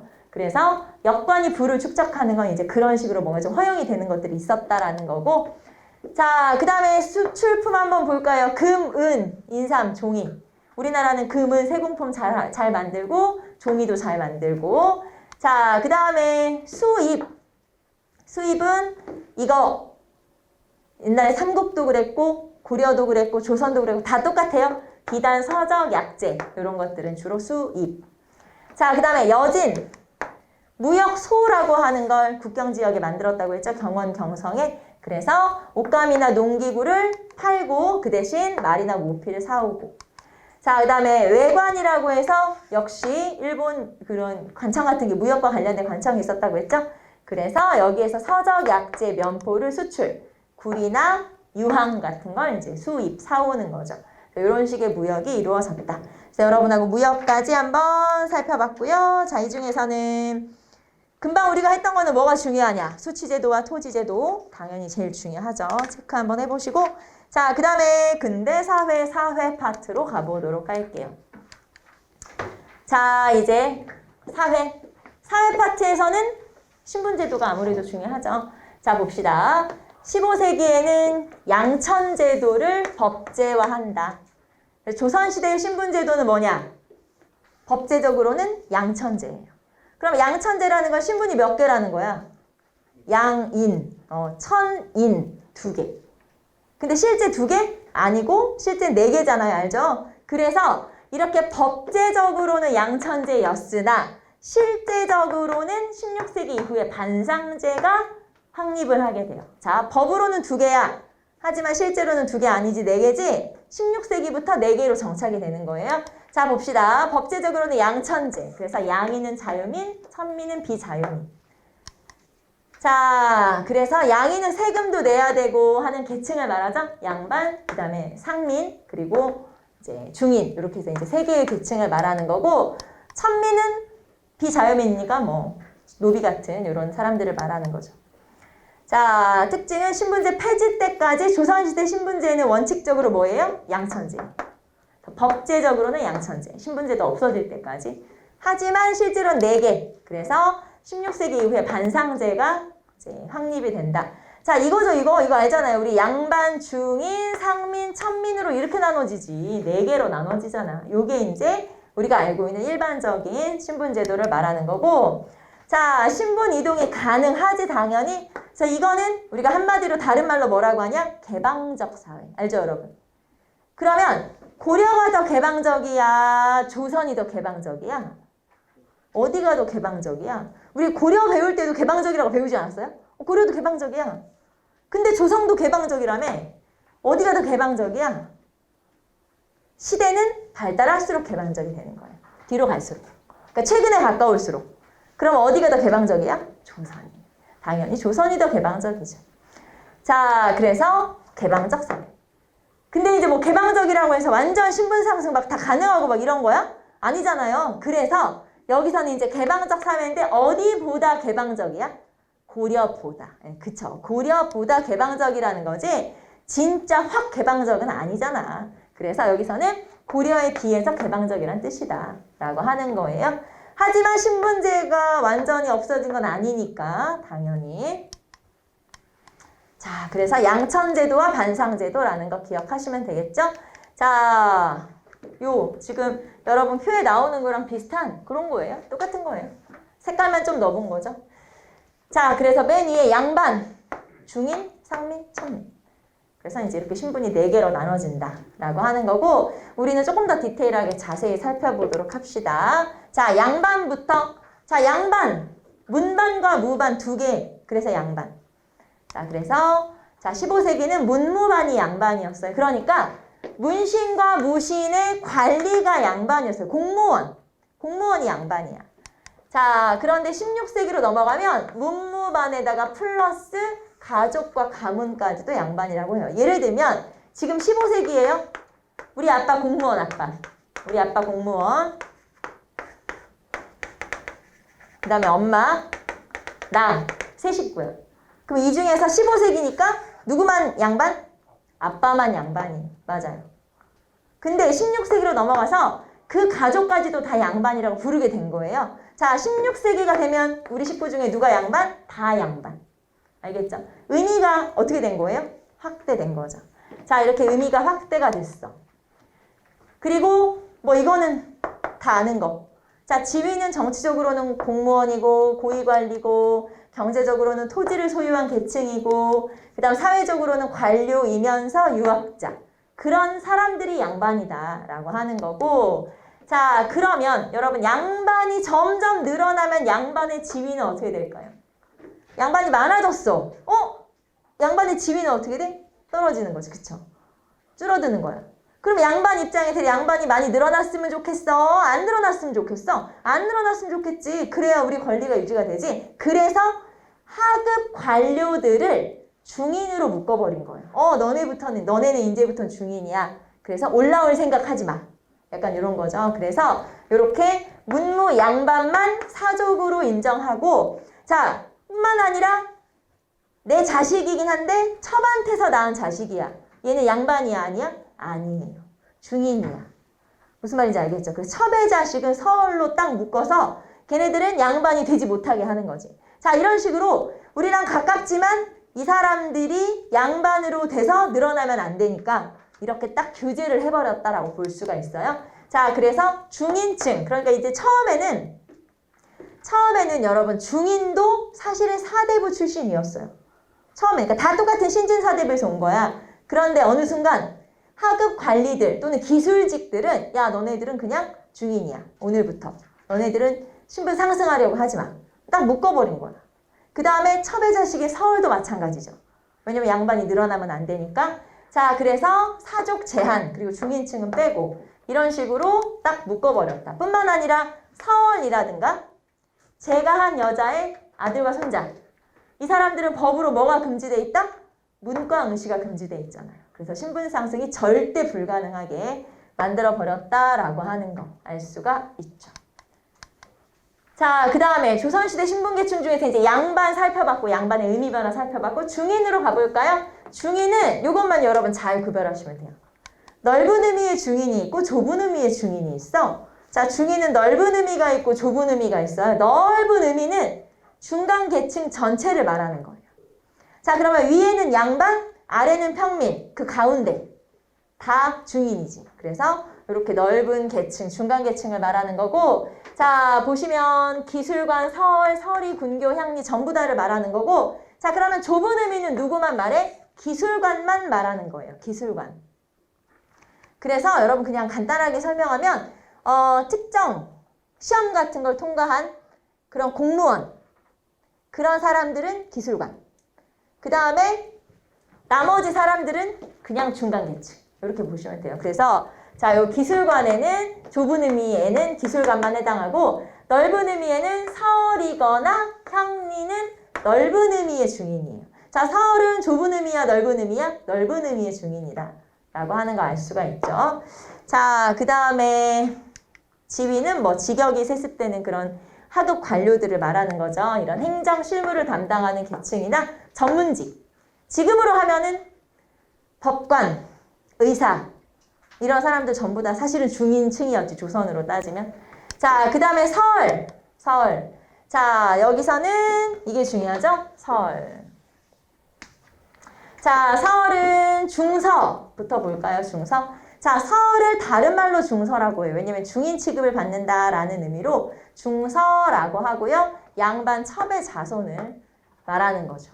그리고 여기서 중요한 건 또 자, 이 사람들은 서울이기 때문에 뭐가 안 된다? 문과 응시 안 된다. 이게 중요하죠. 문과 응시 금지.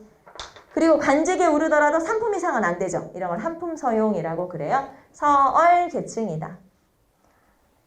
자, 그래서 여기서 넓은 의미, 좁은 의미 중에서 시험에는 서울이 제일 많이 나온다는 거. 서울 체크하시고, 그 다음에 상민 갈게요. 상민은 평민. 평민의 대부분은 상민. 그러면 상민 중에 가장 많은 계층은 농민이겠지? 그래서 농민이 중시된다. 그래서 농민, 수공업자, 장사하는 상인, 그리고 신랑 역천인. 자, 신랑 역천인 우리가 고려시대도 배웠죠? 신량, 신분은 양인이야. 하지만 하는 일이 좀 천해. 그래서 천대를 받아. 천민 취급을 받아. 그래서 천역을 담당하는 사람들. 그래서 이 사람들은 그냥 평민이니까 농사 지어야 되고 세금 내야 되고 과거 응시도 가능은 해. 물론 실제로는 어렵지만 그런 내용이죠. 그래서 여기서는 서울이 가장 중요하다는 거 서울 체크 한번 해두시고, 자, 그 다음에 천민. 자, 천민은 노비죠. 그래서 백정, 광대, 무당, 창기. 자, 여기서 말하는 백정은 뭘 말하는 걸까요? 우리 고려의 백정과 조선의 백정은 다르다고 했죠? 여기서 말하는 백정은 도살업자. 도살업자, 도축업자를 말하죠. 그래서 도살업자, 소 죽이거나 돼지를 잡고 뭐 이런 사람들에다가, 그리고 가축을 잡으면 가죽이 나오잖아요. 그래서 그 가죽을 다루는 사람들, 갓밭이라고도 하는데 이제 그런 사람들도 여기에 해당하죠. 자, 그럼 노비. 노비는 비자유민이고 재산인에 그래서 매매 상속 증여의 대상이 되기도 하고요. 자, 그 다음에 이거 다 배웠던 거네. 일천, 즉천 기억나요? 부모 중 한쪽이 천민이면 곧 천민이다. 그러니까 둘 다 천민 아니어도 그냥 한쪽만 천민이면 무조건 천민이다. 천자수모. 천민의 자식은 누구 쪽 부모에게, 누구 쪽 소유에게 이제 들어가는 거냐. 누구 쪽 소유가 되냐? 엄마 쪽. 그래서 아빠 엄마가 다를 때, 아빠 엄마의 주인이 다를 때 거기서 태어난 아이는 엄마 쪽 주인의 소유가 된다. 기억나죠? 그래서 여기서는 천자수모법. 이거 다 고려 때 배웠던 거랑 똑같아요. 자, 그 다음에 구분도 똑같아요. 자, 봅시다. 공노비는 관청에 소속된 노비, 그리고 따로 사는 노비. 자, 그 다음에 사노비는 주인이랑 같이 사는 솔거노비, 따로 사는 외거노비. 그래서 외거노비와 납공노비는 둘 다 외거노비죠. 외거노비는 주인에게 뭘 바쳐야 돼? 몸값, 신공. 네, 똑같아요. 고려시대나 조선시대나 똑같죠. 별로 다른 게 없어. 그래서 여러분이 한번 알아두시면 고려나 조선이나 거의 다 적용이 된다. 그 다음에 백정, 아까 천민이라고 얘기했고요. 자, 도살업이나 피혁이겠죠. 피혁, 즉 가죽을 다루는. 그 다음에 유기제조업 등등 한번 보시고. 자, 뭐 별게 없네. 자, 그 다음에 사회정책과 사회시책으로 한번 가볼까요? 자, 사회시책이나 의료시설 이런 걸 만든 이유는 백성들을 좀 안정시키기 위해서죠. 그래서 사회시설로 갑시다. 자, 환곡부터 가보도록 할까요? 자, 요렇게 먼저 볼까요? 빈민을 구제하는 제도가 있어요. 빈민을 구제하는 거. 자, 고구려는 진대법.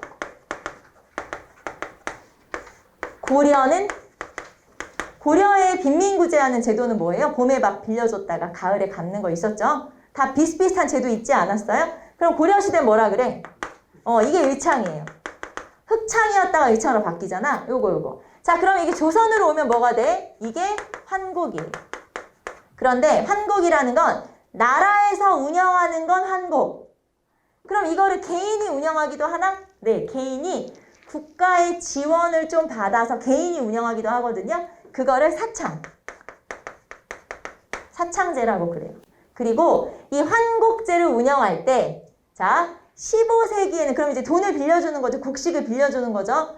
기억나죠? 봄에 빌려줬다 가을에 갚도록 하는 거. 자, 15세기에는 환곡을 실시할 때 어디서 빌려주냐? 여기는 이제 관청을 말하는 거예요. 어느 관청에서 빌려주는데? 의창이라는 관청에서 빌려주는 거예요. 그런데 문제는 의창에서 빌려줄 때는 원공만 받았어요.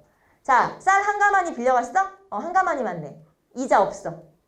15세기는 이자가 없었어. 그런데 이자가 없다 보니까 점점점 나라의 재정은 줄어들죠? 왜냐면 점점점 조금씩 감소를 하니까.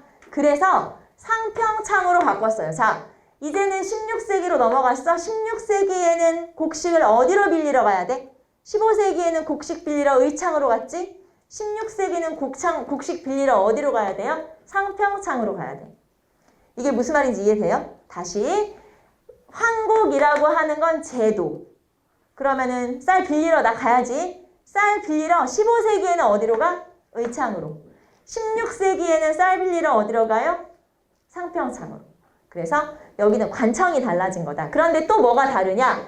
의창은 원곡만 갚으면 된다며? 이자 없다며? 그런데 여기는 원곡에다가 이자를 좀 붙여서 갚아라. 그게 상평창. 알겠죠? 그래서 이게 좀 차이점이에요. 그래서 황곡제도가 있었고, 자, 그 다음에 사창제. 사창제라고 하는 건 뭐냐면, 여기 똑같은 나라에서 운영하는, 그러니까 이 황곡이라는 건 나라에서 운영하는 건데, 개인이 주도하는 제도가 있어요. 그걸 사창제라고 하고, 물론 100% 개인은 아니고 나라의 지원을 좀 받아. 그래서 이런 식으로 운영하는 걸 사창제라고 하는데, 자, 이 사창제에 대해서는 여러분 교재로 볼까요? 교재로 보면은 어디 나오냐면은 466페이지. 466페이지 보시면 사창 나오죠? 국가의 통제를 받는 사창과 자치적으로 운영하는 사창이 있었다. 그래서 국가 통제를 받는 사창이라는 게 있었는데 요거는 성종 때 폐지됐다. 왜 성종 때 폐지됐냐면 역시 재원이 부족하고 고리대로 바뀌고 뭐 이런 식으로 좀 바뀌어가지고 그래서 없애버렸죠. 자, 그리고 이 사창제가 폐지된 이후에는 그냥 아예 양반들이 빈민을 도와주는 그런 제도가 바뀌어요. 그게 이제 사창이야. 사창이 좀 운영이 되긴 하죠. 자, 그래서 성종 때 폐지되고 나중에 요 사창은 흥선대원군 때 다시 부활이 되긴 해요. 자, 그 다음에 뭐 나머지 읽어보시고 그래서 환곡 알아두시면 돼요. 환곡. 자, 그 다음에 의료기관은 알아둬야 돼요. 467페이지 의료기관은 알아둡시다. 우리 고려시대도 의료기관 중요했었죠? 조선도 마찬가지예요. 자, 여기서부터 해민서. 왜 우리가 해민국 할 때 해민약국 기억나요? 그게 조선에서는 해민서로 바뀐 거예요. 자, 그래서 해민서는 빈민 환자의 구제와 약제 판매, 약국. 그 다음에 동서, 자, 고려시대는 뭐였어? 동서, 대비원. 그런데 조선은 동서 활인서로 바뀐 거예요. 자, 그래서 서민 환자를 구제하는, 그리고 빈민을, 유랑민을 뭐 구휼하거나 하는 역할을 하죠. 그 다음에 재생원은 지방민을 구호하는 역할을 하죠. 그래서 해민서, 동서 활인서, 그리고 재생원 이런 식으로 이제 명칭이 조금씩 바뀐 거죠. 자, 그 다음에 그러면 이렇게 나라에서 이런 제도를 운영을 해. 그럼 백성이 잘 살게 됐어? 그런 거랑은 상관없죠. 백성은 여전히 힘들고 가난하고 자, 그렇기 때문에 백성은 너무 힘들어서 아예 세금 못 내니까 나 도망간다. 야반도주라는 경우도 있겠죠. 그래서 이렇게 떠돌아다니게 될 수도 있어. 이런 걸 막으려고 백성을 통제할 필요가 있어요. 자, 백성에 대한 통제책 뭐 있어? 이거야. 5집씩 묶어서 감시하는 거?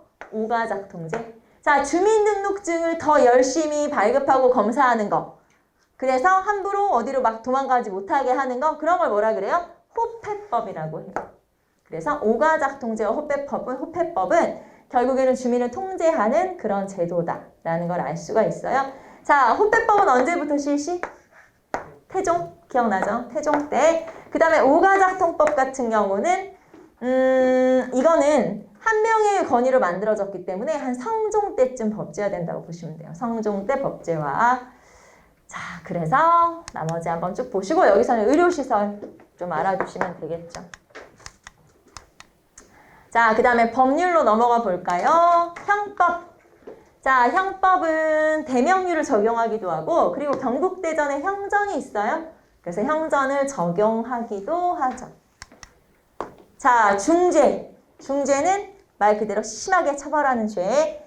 자, 조선시대는 반역죄와 강상죄. 자, 우리 고려시대는 반역죄와 불효죄. 그 다음에 조선에는 강상죄. 그럼 강상이 뭘까요? 강상이 삼강오륜에 어긋난 죄. 즉, 유교 윤리를 위배한 죄. 알겠죠? 그런 거를 강상죄. 그래서 강상죄를 좀 심하게 처벌했다라는 걸 알 수가 있고요. 자, 그 다음에 연좌제를 또 시행하기도 하죠. 그래서 중죄는 반역죄와 강상죄, 그리고 연좌제 적용. 연좌제는 가족까지 처벌하는 거. 왜 우리 삼족을 멸한다, 구족을 멸한다 이런 얘기 들어봤어요? 그렇게. 삼족을 멸하면 누구를 멸하는 거야? 나와 관련된 3족이 누구야? 여러분하고 관련된 3족이 누구야? 신족. 그 다음에 외가. 하나는 누구야? 처가. 그래서 처가까지 전부 다. 그러니까 내가 잘못하면 이제 처가까지 그렇게 멸하는 걸 보통 3족을 멸한다. 이렇게 표현을 하죠. 자, 그 다음에 종류. 이거 똑같아요. 고려시대랑 태장도유사. 태는 회초리, 장은 곤장, 그 다음에 도는 징역형, 유는 유배형, 사는 사형. 이렇게 똑같죠. 자, 그 다음에 이건 이제 형법이고 민법. 자, 민법 같은 경우는 주로 지방관이 처리하죠. 재판하죠. 그래서 수령과 관찰사가 주로 재판을 하고 처리한다 라는 거 알 수 있고, 자, 처음에는 노비와 관련된 소송이 많았어요. 이 노비가 네 거네 내 거네 이런 소송이 많았는데 나중에 가면 산송이 많아져요. 산송이 뭘까요? 뭘 가지고 소송을 하면 산송이야? 산을 가지고 소송하는 거겠지? 산에 뭐가 있어? 묘지. 그래서 묘지와 관련된 소송이 많아져요. 그러니까 우리 부모의 묘를 명당자리에 썼는데 어떤 놈이 그거를 또 어떻게 훼손을 하고 어쩌고 저쩌고 그런 거예요. 묘지와 관련된. 그래서 그런 묘지와 관련된 거고, 그러면 묘지와 관련된 거 넓게 보면은 묘지 막 좋은 데 쓰고 하는 거 무슨 사상이지? 풍수지리산? 그것하고도 관련이 있는 거예요. 그래서 이런 거랑 다 연관이 되는구나 알 수가 있죠. 상속은 종법을 적용하는데 종법은 가족과 관련된, 그러니까 문중, 가문과 관련된 법을 종법이라고 그래요. 그래서 상속은 종법에 의거해서 적용을 한다. 자, 그 다음에 사법기관이라고 하는 게 있죠. 사법기관 봅시다. 자, 의금부, 구강직속 사법기관이었죠. 그거랑 그 다음에 한성부, 서울의 행정과 치안을 담당하면서 토지와 가옥의 소송을 담당하는 거. 그래서 여러분 교재에 나오니까 한번 보세요. 저는 그냥 쭉 이렇게만 썼지만, 그 다음에 형조는 법률을 담당하는 기관이면서 2심 재판을 담당하는 곳이 형조예요. 그 다음에 사헌부는 관리감찰과 탄핵을 담당하죠. 그래서 이렇게 세 개를 삼법사라고도 하는데, 삼법사 사실 시험에 거의 나오지는 않아요. 근데 또 나오니까 또 알려는 드리겠다. 삼법사는 한형사, 이렇게 외우시면 되겠죠. 삼법사가 시험에 잘 나오진 않아. 근데 또 나온 김에. 자, 그 다음에 노비와 관련된 소송을 담당하는 관청, 장례원. 앞에서 우리가 형조의 속아문에 이렇게 이제 장례원이 있다고 했고, 일반 서민의 범죄는 포도청. 그래서 각각 역할이 달라요. 자, 여러분이 여기서 저는 그냥 명칭만 썼지만 뭘 알아야 될까요? 관청의 역할을 알아야겠지. 그쵸, 당연히 관청의 역할을 알아두시면 됩니다. 자, 그 다음에 지방은 관찰사나 수령이 담당했었지. 그리고 심급제. 자, 재판을 여러 번 신청할 수도 있나요? 조선시대인데 가능해요. 그래서 재판을 여러 번 할 수도 있고, 사형수 같은 경우는 3심제를 적용하기도 하죠. 세종 때 사형수에 대한 3심제를 적용하기도 해요. 그래서 이제 그런 제도. 자, 그 다음에 신문고라고 해서 태종 때 알죠? 매달아 놓고 막 때리고 하면 억울한 거 풀어주고 그런 것도 있죠. 그래서 이런 여러 가지 제도들이 있다라는 거 알 수 있고, 이 중에서는 이게 중요하겠죠? 반역죄와 강상죄, 그 다음에 뭐 태장 도율사 다 아니까 우리가 이제 이런 것들 알아두시면 되겠죠. 자, 그 다음에 향촌사회의 모습으로 갈 건데, 자, 여기서 유양소와 경제소 나온다. 오늘 앞에서 했었다. 네, 그래서 이거는 그냥 보고만 넘어갈 거다. 자, 유양소라고 해서 향소나 향청이라고도 불리고요. 이 경제소는 유양소를 감시하기도, 통제하기도 하고 연락 기능을 담당하기도 하죠. 그래서 앞에서 배웠지 뭐, 유양소. 양반들의 자치조직이다라고 했고요. 자, 봅시다. 유양소라는 건 사심관 제도가 나눠진 거예요. 유양소와 경제소로 나눠진 거예요. 그리고 좌수와 별감이 있다고 했고, 아까 다 한 거네. 수령, 보자, 향리, 감찰, 향촌, 자치, 백성, 교화, 풍속, 교정, 이런 걸 담당하는 게 바로 유양소. 자, 유양소는 향촌 사회를 지배하는 역할을 하죠. 그래서 여기 보시면 이런 것 등을 만들기도 했었는데, 자, 양반들의 명단을, 여기 이제 참석하는 양반들의 명단을 쫙 정리했어. 향안. 그리고 규칙을 정했어. 향규. 그리고 양반들이 모여서 회의할 수 있는 총회, 가끔 총회를 열어요. 향회. 그래서 양반들은 이런 것 등을 통해서 향촌을 지배했었지라는 걸 알 수가 있고요.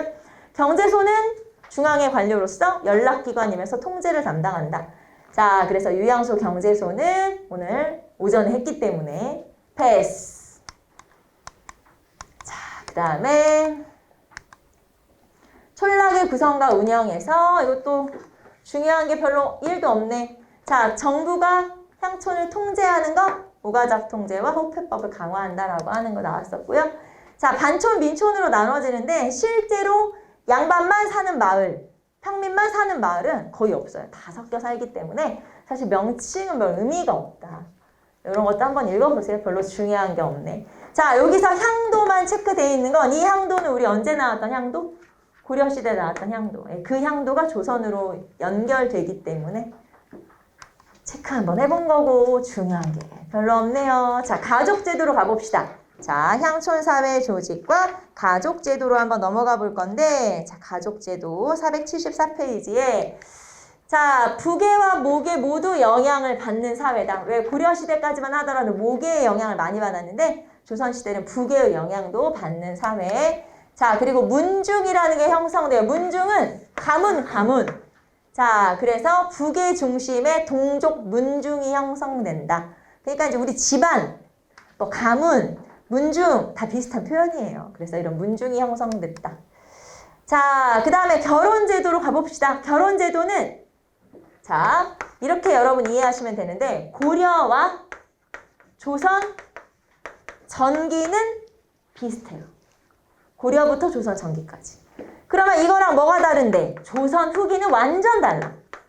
그래서 시험에는 고려에서부터 조선 전기, 특히 조선 전기와 조선 후기를 구분하는 거 시험 문제 잘 나와요. 왜냐면 완전 다르기 때문에. 알겠죠? 그래서 여기까지는 앞에서 우리 고려시대 배웠던 거랑 비슷해. 뭐 별다른 게 없어. 비슷해. 자, 봅시다. 여기 하고 넘어가야지. 남기 여가혼. 남자가 여자 집으로 들어가 사는 거 알죠? 대리사위제 같은 거.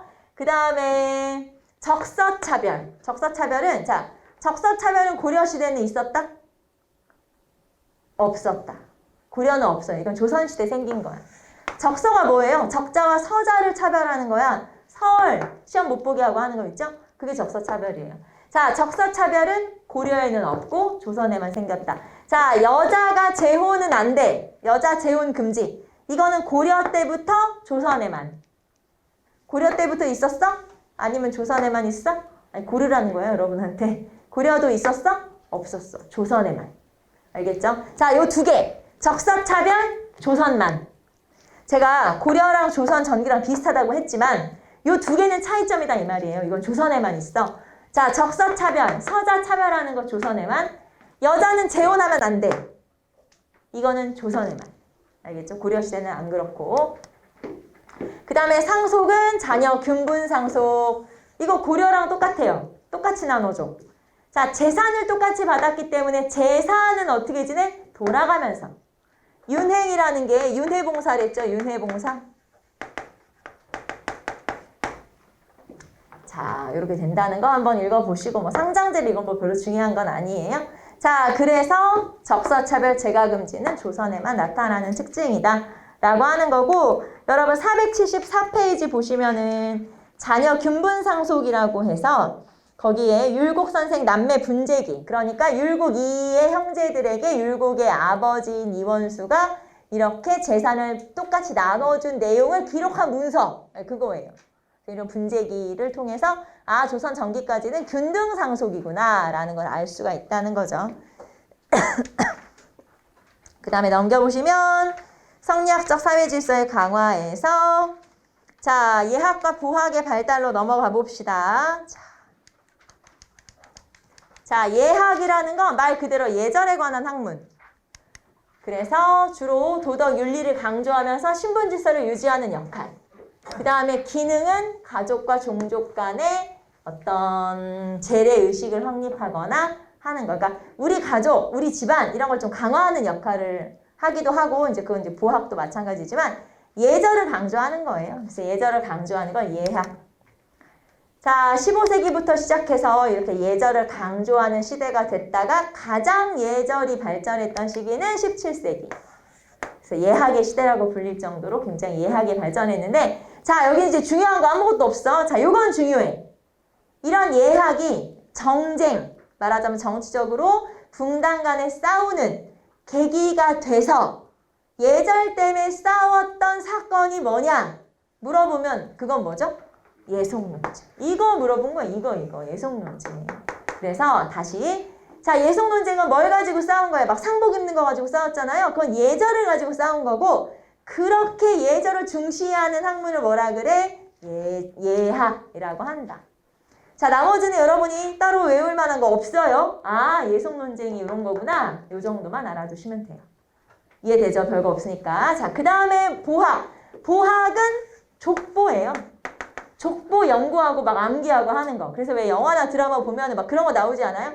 우리 뭐 24대 할아버지가 뭐를 뭐 영의정을 하셨고, 뭐 무슨 할아버지가 뭐를 하셨는데, 이런 거 막 쫙 암기하고 있는 사람들 있잖아요. 드라마 같은 거 보면. 그게 보학이야. 족보를 막 외우고 다니는 거지. 그래서 양반으로서의 신분적 우위를 나타내는 거예요. 내가 너네들보다 좀 낫다. 나은 집안 사람이다. 이런 걸 나타내는 거죠. 자, 그러면 이런 걸 왜 해야 하는데?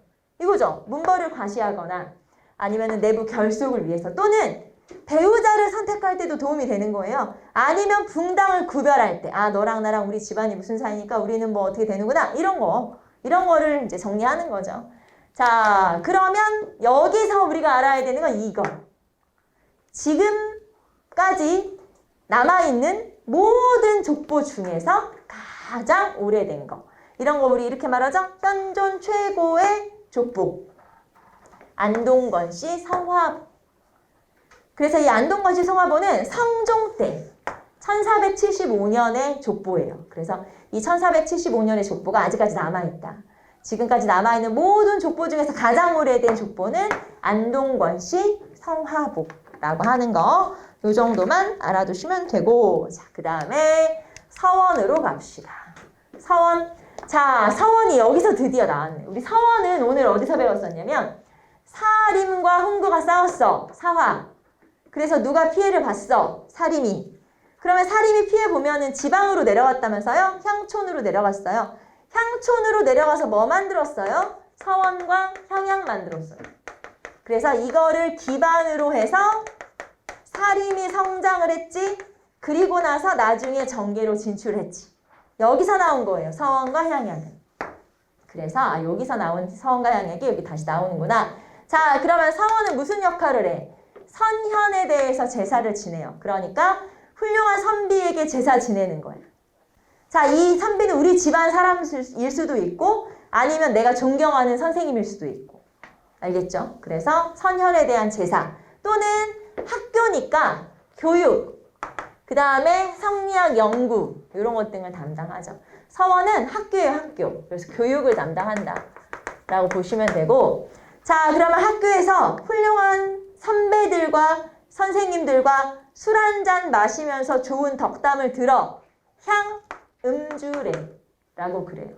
음주, 술 한잔 마시는 거지. 그러면서 좋은 설명, 말씀도 듣는 거야. 자, 향사례에서 화살. 그래서 활쏘기 대회를 통해서 심신을 연마하는 거. 그런 걸 향사례라고 그래요. 그래서 향음주례나 향사례 같은 것 등을 통해서 이제 관계를 돈독히 하면서 이제 문물을 겸비하면서 이런 것 등을 알 수가 있죠. 자, 그러면 처음으로 서원을 설립한 사람이 누구냐? 자, 시험은 이게 나와요. 처음으로 서원을 설립한 사람은 누구? 주세붕이라고 하는 사람이 백운동 서원이라는 걸 만들었죠. 자, 경북 영주예요. 풍기라는 지역이 있어요. 이 지역에 수령으로 내려갔던 주세붕이라는 사람이 여기다가 만들었어요. 학교를 차렸는데, 자, 이 사람이 여기를 가보니까 여기에 안향과 관련이 있는 지역이라는 거예요. 안향은 누구냐면 성리학을 우리나라에 처음 보급했던 고려 말 학자예요. 그러니까 안향이 고향이고 안향과 관련이 있다고. 그래서 이제 그 사람이 살았던 집을 지금으로 하면 리모델링해서 학교로 만들어준 거예요. 그게 바로 백운동 서원이에요. 자, 그랬는데 나중에 이 경북으로, 경북 영주로 그 다음에 수령으로 내려갔던 사람이 이황이에요. 이황이 딱 가서 시찰을 해보니까 세상에 이렇게 훌륭한 게 있다고 제사도 막 지내면서 학교 역할도 하고 그래서 이거를 왕한테 건의를 했어요. 이황이 건의를 해서 뭐라고 건의했냐면 이 학교 우리가 지원해 줍시다. 국가적으로 지원 좀 해줍시다. 그래서 서적, 노비, 토지 이런 걸 막 주기 시작했죠.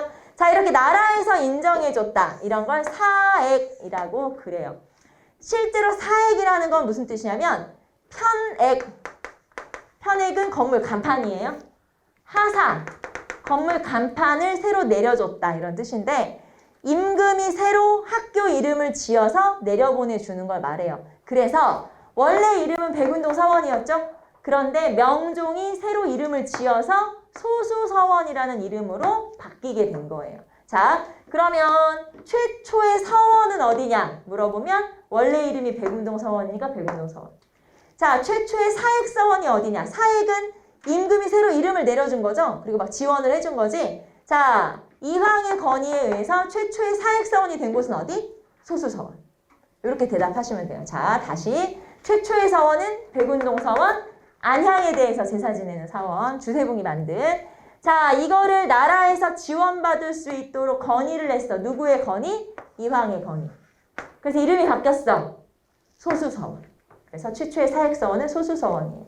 이것만 알아두시면 돼요. 이게 제일 중요하다. 최초의 서원, 최초의 사액서원. 자, 그러면서 서원이 엄청나게 증가를 하는데 붕당 정치가 막 심해지면서 선비들이 막 쫓겨나고 그러잖아요. 지방으로 내려가잖아. 그러면 학교 하나씩 세우는 거야. 서원이 엄청 늘어나서 특히 서원이 경상도 지역에 많이 생겼어요. 왜냐하면 몰락한 양반들이 경상도 지역으로 가게 되고 그러면서 서원이 많이 생기게 돼서 거의 한 1000개쯤? 네, 이 정도로 서원이 생기게 되죠. 자, 그리고 서원은 문제점이 일단 면세나 면역의 특권을 가지고 있기도 했고 어떤 것들은 뿐만 아니라 여기에서 붕당의 근거지가 돼서 지들끼리 막 붕당 정치를 하는 바탕이 되기도 하기 때문에 나라에서도 좀 골치 아프지. 그게 바로 서원.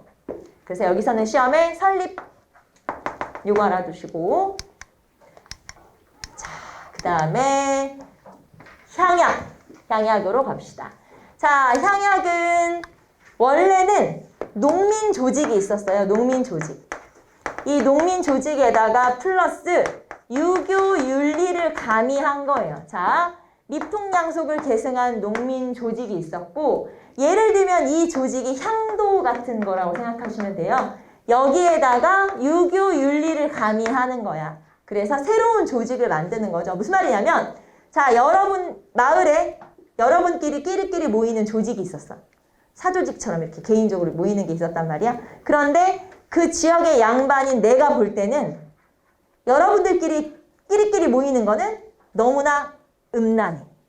그래서 음란하다는 건 뭐 이상한 그런 건 아니고 음사다 이렇게 이제 생각을 한 거죠. 그래서 야, 너네들끼리 그렇게 모이지 말고 모이더라도 유교적인 모임을 해. 그래서 유교를 여러분에게 전파를 한 거예요. 그러면서 여러분을 통제할 수 있는 양반 중심의 새로운 조직을 만든 거예요. 그게 바로 향도예요. 자, 향도는 우리 마을에 생겼잖아. 양반이 만들었잖아. 여기 살고 있는 여러분은 자동 가입이야. 다 내 회원이 되는 거야, 이제 여러분이. 무슨 말인지 알겠죠? 그래서 지금 우리가 생각할 때 이상하지? 이상한데 그땐 그랬어. 그래서 자, 일반 백성들의 모임에다가 유교 윤리를 가미해서 양반이 주도하는 새로운 조직을 만든 거예요. 그리고 양반이 주도하기 때문에 이건 사림의 세력 기반이 되는 거지. 그게 바로 향약. 자, 봅시다. 여기서는 요게 중요하죠. 이거 처음 우리나라에 만든 사람이 누구야? 조광조. 하지만 조광조는 제거됐어. 김효사화로. 그래서 나중에 이거를 전국으로 확산시킨 사람이 누구라고요? 이거를 확산시킨 건 이황, 이이. 이황과 이. 자, 이황이 만든 게 예안향약이에요. 예안이 안동이라고 보시면 돼요. 안동 예안. 자, 그 다음에 이는 해주향약, 서원향약. 그래서 이제 이런 식으로 향약을 만들면서 전국으로 확대를 시켰죠. 자, 처음 보급한 사람 조광조. 전국 확대시킨 사람 이황, 이. 이렇게 기억하시면 되고 자, 그러면 향약이라는 건 백성 교화, 그 다음에 이게 중요하죠. 사림의 지위를 향상시키는 역할을 한다. 그리고 향촌 자치적인 역할을 한다고 보시면 되고요. 자, 그 다음에 덕목. 덕목이라는 건 지켜야 될 규범이죠. 그래서 향약은 원래 중국의 역시향약을 가져온 건데 지켜야 될 덕목이 있었어요. 그게 바로 이런 거. 덕업, 상권. 덕업, 착한 일을 서로 권한다. 과실상교, 나쁜 일을 규제한다. 예속상교, 서로 예로서 사귄다. 환난상율, 어려운 일은 도와준다. 뭐 이런 뜻이에요. 그래서 그런 것 등이 규범이고, 자, 조직. 여기서 이제 간부를 말하는 거예요. 간부. 약정, 직월, 그 다음에 도약정, 이런 간부들이 조직되어 있었고, 물론 양반들이죠, 다. 양반들 중심의 조직이었고, 자, 그리고 아까 말했죠. 농민은 자동 포함이에요. 여러분은 자동 포함이고, 그 다음에 한계. 자, 문제는 이게 이제 양반들의 권위를 향상시키면서 사림의 지위를 강화시키려고 한 거잖아요. 그러다 보니까 양반의 권위가 너무 세져서 농민들을 괴롭히는 경우가 있어요. 농민을 수탈하는 경우가 생기기도 한다. 자, 여기서 중요한 거는 보급 확산. 요 두 개. 요게 중요하죠. 아, 그리고 조직. 이런 직책만 보더라도 우리는 구별할 수가 있는데, 여러분 이건 뭐예요, 그러면? 이런 사람이 있는 조직은 뭐야? 좌수와 별감, 이건 유양소. 그래요. 그리고 약정, 직월 나오면 아, 이거는 향약이구나. 이렇게 직책만 보더라도 무슨 기군인지 알 수가 있죠. 이해되죠? 네, 그래서 이런 식으로 구별할 수가 있다. 자, 그래서 우리는 여기까지. 자, 지금 여러분하고 사회 파트 마무리 한번 해본 거고, 우리는 잠깐 쉬었다가 문화로 넘어가도록 할게요.